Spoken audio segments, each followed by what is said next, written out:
Par le nom d'Allah, le tout miséricordieux, le très miséricordieux.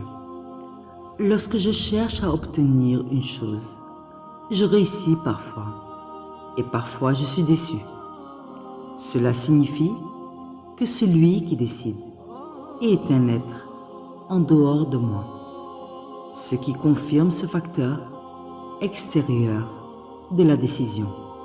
C'est que je pourrais avoir un résultat différent si j'essayais une autre fois, comme je pourrais avoir le même résultat.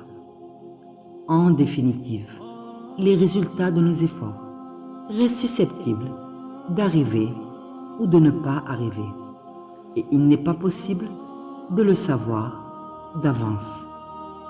De même, la surprise à ce niveau reste une chose possible et souhaitable. Ceci étant dire que les choses et leurs résultats sont à l'intérieur ou à l'extérieur de la pensée, ne veut pas dire qu'ils existent dans le cadre de l'esprit, ou que l'on peut les contrôler et contrôler leurs résultats. Cela veut dire tout à fait autre chose, à savoir le sort et le destin extérieur.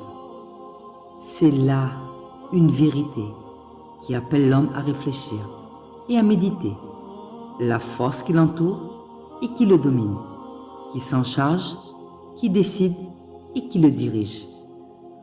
En effet, l'énergie qui lui est donnée par le Créateur n'est pas absolue, et beaucoup de choses qui le concernent et concernent son sort peuvent se produire en dehors du cadre de son esprit et de sa volonté, de sa pensée et de son conscient.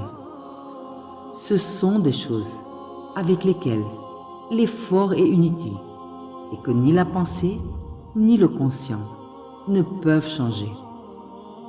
L'homme intelligent n'a qu'à voir ce qui est arrivé à d'autres avant lui, afin d'en tirer la lumière qui l'aidera à aller vers Dieu et pour revenir, grâce à lui, sur la voie de la vérité et de la rectitude. Par le temps, l'homme est certes en perdition, sauf ceux qui croient et accomplissent ses bonnes œuvres, s'enjoignent mutuellement la vérité et s'enjoignent mutuellement l'endurance.